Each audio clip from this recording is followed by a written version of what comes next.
Bonjour Hélène Géré.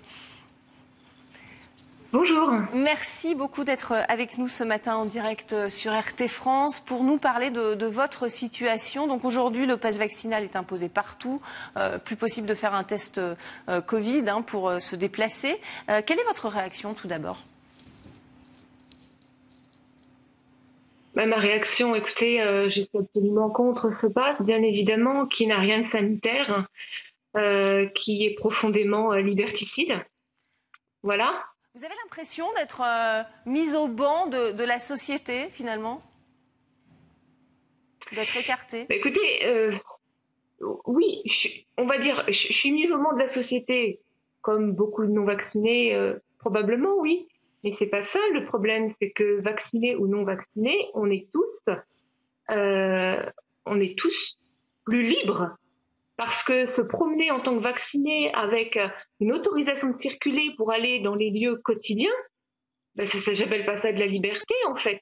Dans notre constitution, il y a écrit le droit à la mobilité est un droit constitutionnel, inaliénable. Donc voilà. Et vous faites partie des Français qui payent des impôts, sauf que là, vous avez décidé de ne plus le faire pour protester justement contre cette privation de liberté, selon vous.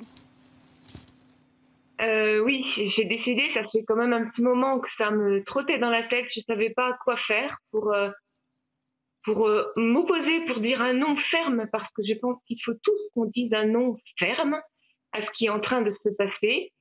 Donc j'ai demandé, j'ai pris conseil auprès d'un avocat de droit fiscal à Rennes, et donc je suis toujours dans l'unité, hein. Je vais demander un sursis de PSAF en expliquant précisément que je ne voulais pas payer d'impôts. Je trouvais juste de payer d'impôts quand je serais redevenue une citoyenne normale. Voilà, je n'ai pas en ce moment, parce que je suis privée de plein de lieux, à verser dans le pot social commun. Et est-ce que vous avez décidé, comme certains l'ont fait également, on l'a vu dans cette matinale d'RT France, de porter plainte contre Emmanuel Macron après ses propos sur les emmerdeurs, dixit les non-vaccinés ? Oui, en début d'année, en fin de compte, moi, comme beaucoup de gens, je subis depuis 6 mois en me disant ça va passer parce que tout a une fin. Et puis la grosse goutte d'eau, oui, c'est évidemment les propos, le pass vaccinal et les propos de M. Macron, mais pas que de M. Macron. Alors le fait qu'il veuille emmerder, ça, en fin de compte, on s'en moque. C'est indigne dans la bouche d'un président, mais ce qui est surtout grave, c'est qu'il juge les non-vaccinés, qui pourtant ne sont pas hors la loi, puisque nous n'enfreignons aucune règle, comme des irresponsables, et des irresponsables, ce sont des non-citoyens. J'espère franchement que ça choque profondément tout le monde. Voilà, alors il n'y a pas eu que ces propos, il y a eu les propos de M. Attal qui veut mettre sur le dos des non-vaccinés toute la crise depuis 2 ans, puisqu'il dit qui oblige, par exemple, qui oblige les personnes âgées à vivre dans la solitude et dans la peur depuis 2 ans, ce sont ceux qui s'opposent au vaccin. Non mais vous vous rendez compte quand même. Il y a eu les propos de M. Véran qu'il veut donc rendre les lieux indemnes de gens potentiellement contagieux. Mais c'est faux, puisqu'on sait très bien que le vaccin n'empêche pas la transmission. Et d'ailleurs, le pass sanitaire est en application depuis juillet. Et donc, dans les lieux qui sont assujettis au pass, il n'y a que des vaccinés ou des non-vaccinés avec un test. On sait donc que ce n'est pas les non-vaccinés qui transmettent, c'est les vaccinés. Enfin, et c'est pas grave, c'est comme ça, Oui, c'est la logique, mais c'est faux. Comment est-ce que vous le vivez, justement, le fait de ne pas être vacciné ? Est-ce que c'est compliqué pour vous ? Vous êtes artisane, quel impact ça a sur votre vie de famille également ? Mais moi, ça n'a pas beaucoup d'impact. Je n'ai plus d'enfants à l'école, je n'ai pas de patron qui m'oblige à me vacciner. Bon, je vais plus au restaurant, je vais plus au cinéma, j'y allais déjà pas beaucoup. Je vais jamais en discothèque, mais je vois pas pourquoi on m'interdit d'y aller, même si j'y vais jamais. Ça n'a pas beaucoup d'impact en fait. Moi, je pense à mes enfants, je pense à mes petits-enfants. J'ai vécu une jeunesse, une enfance digne de ce nom, où j'étais libre. Je veux pas que mes petits-enfants, plus tard, et mes enfants, qui sont quand même relativement tous jeunes encore, soient obligés de vivre dans une société parce que c'est vers ça qu'on va. On a déjà les deux pieds dedans, donc il faut s'en sortir avant d'avoir les genoux ou les hanches. Une société du tout contrôle et du crédit social à la chinoise, où il y a des bons et des mauvais citoyens.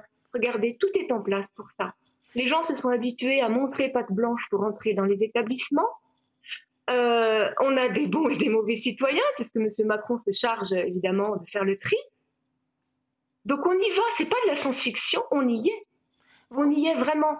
C'est très grave ce qui est en train de se passer. C'est très grave. Vos enfants, donc moi, tout ça... Oui, je vous en prie, allez-y. Vos enfants, vous les scolarisez à domicile? Mais j'ai plus d'enfants qui sont petits. Moi, ils ont tous entre 25 et 31 ans. Donc, je n'ai pas eu à faire ce choix. Mais oui, si j'avais eu des enfants encore à l'école, j'aurais arrêté de les mettre à l'école parce que les enfants, là, sont maltraités. Maltraitance physique, avec un écouvillon dans le nez qui leur expose les fosses nasales 3-4 fois par semaine pour certains, avec un masque non-stop, même pour courir en récré, en sport, et les empêcher de respirer tout leur souffle. Maltraitance psychologique, quand on leur fait porter le poids des transmissions, quand on leur dit « si tu mets ton masque sous le nez, tu vas tuer papy et mamie », mais vous vous rendez compte, dans le pays qui a interdit la fessée, comment est-ce que vous n'avez pas une crainte d'être vous-même contaminé, puisque le vaccin protège des formes graves. Vous, si ça vous arrive, vous assumez? J'assume. Vous assumez quand vous attrapez un rhume? C'est quoi ça en fait? Enfin, le Covid, le taux de létalité, je sais pas les chiffres en tête, vous savez peut-être 0, quelque chose. Mais je dis pas que c'est rien le Covid. La première vague a tué probablement pas mal de personnes. Mais franchement, à l'échelle de l'humanité, il y a pas tant de morts. Vous savez, les morts du cancer, c'est 420 par jour. En ce moment, on est quoi à 80 morts du Covid. Et puis Covid, on est à l'époque des grippes. Tous les ans, la grippe, c'est quand même pas mal de morts. Là, maintenant, c'est insignifiant. Il y a beaucoup de cas. Mais les entrées en soins critiques tous les jours, c'est à peu près la même chose. Il faut regarder les chiffres officiels, en fait. Il faut regarder les chiffres, et non pas les interprétations des chiffres qui sont faites. Pourquoi vous êtes contre la vaccination? Je ne suis pas contre la vaccination. Je ne veux pas de ce vaccin qui est pour moi... Le Covid attaque les gens fragiles, d'accord? Moi, je ne me sens pas fragile. Particulièrement, j'ai jamais de rhume, je suis en pleine forme. On ne peut pas se vacciner contre tout.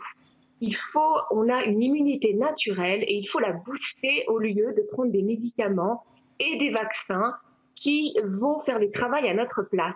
Parce qu'on affaiblit notre immunité naturelle. Moi, c'est ce que je pense. Et c'est pour moi, ça n'engage que moi, évidemment. Si le Covid était la peste, et qu'elle tue une personne sur 2 et qu'elle s'attaque à tout le monde de façon grave, ce serait pas pareil. Et d'ailleurs, il n'y aurait pas besoin de toutes ces procédures liberticides pour convaincre les gens. Les gens n'ont pas envie de mourir, ils iraient. Bon, ça c'est une chose. En plus, ce vaccin, quand même, il est en phase expérimentale. Nous sommes tous ceux qui sont vaccinés sont des cobayes.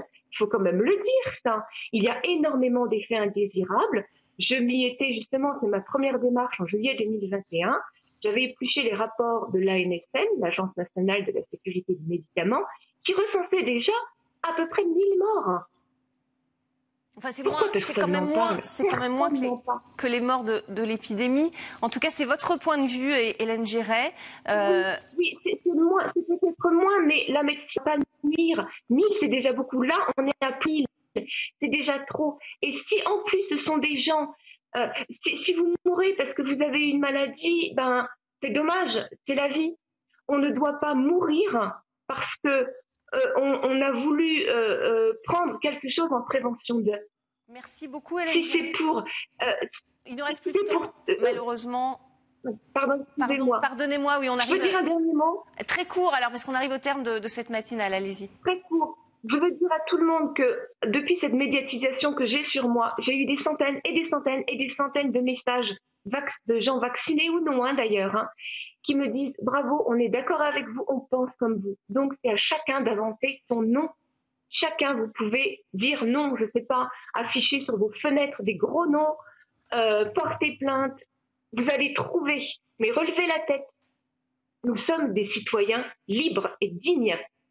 Voilà, ce sera le mot de la fin. Merci. Merci à vous. Merci Hélène Géré de nous avoir fait part. Merci de m'avoir invité. Je vous en prie de nous avoir fait part de votre point de vue dans la matinale d'RT France.